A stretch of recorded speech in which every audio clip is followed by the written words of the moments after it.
Return to Silent Hill is the latest adaptation of the popular video game franchise, so today, let's see if it's worth your time. When a mysterious letter calls him back to Silent Hill in search of his lost love, James finds a once recognizable town and encounters terrifying figures, both familiar and new, and begins to question his own sanity. While you're watching this video, comment down below what were your thoughts on Return to Silent Hill. Were you looking forward to this video game adaptation based on a very popular franchise? It's been a while since I've played Silent Hill. I haven't fully completed a game, played some of the first and second game, and this movie is based off of Silent Hill 2. And rereading the synopsis and the plot line for Silent Hill 2, there's a lot of similarities between Return to Silent Hill and Silent Hill 2.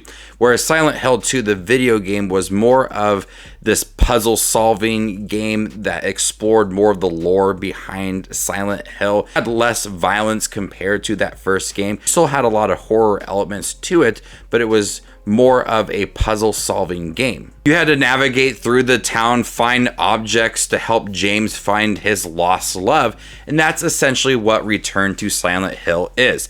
It's less of defeating the monsters throughout. It's more of James navigating his way through Silent Hill. He navigates through apartment building and a hospital, and throughout all of that he encounters characters that we saw in Silent Hill 2. And the atmosphere is spot on in this movie. It's very eerie. The fog, the sense of dread just clouds this town.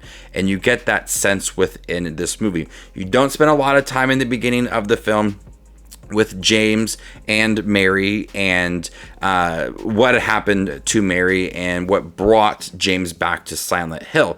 So you have your moments with it, all of that, but it's not like a huge main focus of the movie. You jump right into him in Silent Hill, and he explores Silent Hill and encounters all those characters.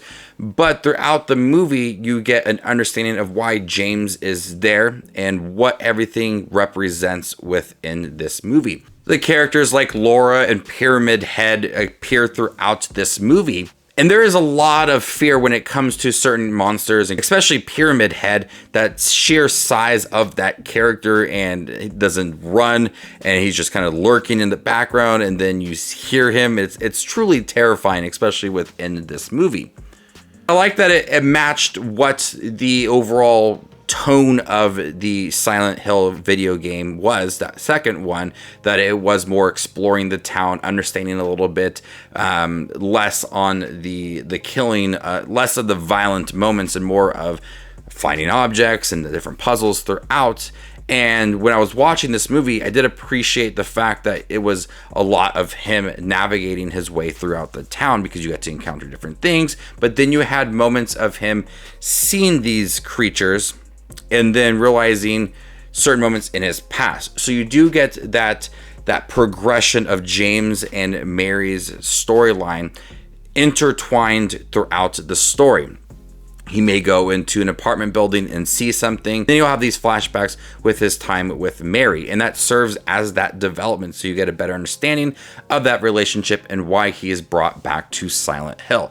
So I think it did a great job of balancing his time in Silent Hill and then also looking at the past and where they were at the beginning when they first met and they were just in love, and then you get to see that progression of how it eventually became more dramatic, more haunting, and more dark throughout the movie. When I was watching this film, just something felt off, and it didn't feel like everything flowed very naturally, more of the dialogue.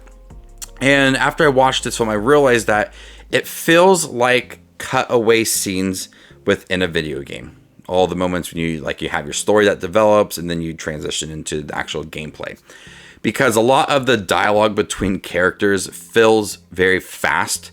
There's not a lot of room for discussions or conversations between characters. It all feels very fast-paced throughout that. And you're not going to have a lot of conversations with James in Silent Hill because he's encountering different creatures, and so he's not trying to actually communicate with them.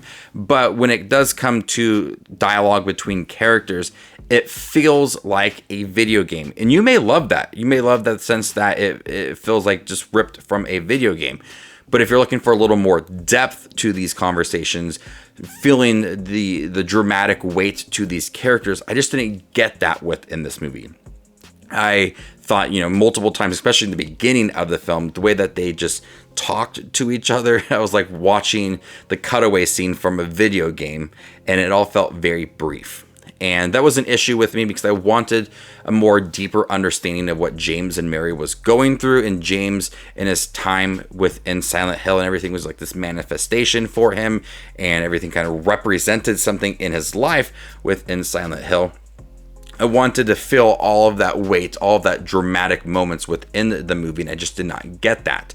But the atmosphere is absolutely chilling. Everything feels very cold and slimy and gray throughout. The creatures appear, and they're not trying to like fight off everything. You have some action scenes throughout, but it's a lot of him just running away to things, trying to accomplish his end goal, and that's find Mary. So he's not going to spend a lot of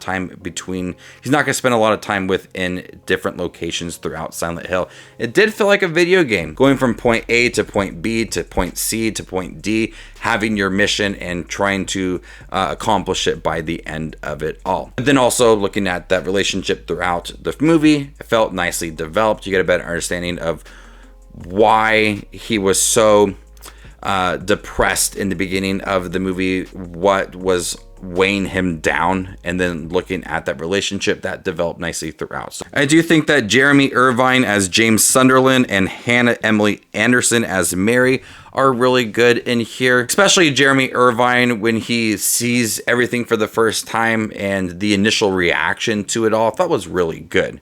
It's not the worst video game adaptation I have seen, but certainly not the best one either. I'm going to go ahead and give Return to Silent Hill a C+. Thank you guys for checking my review for Return to Silent Hill, the latest video game adaptation. Have you guys seen it by chance? What'd you think about it? Let me know in the comment section down below, and stay tuned for more up and coming content like this. My name is Justin Watches Movies, and you guys stay classy, YouTube.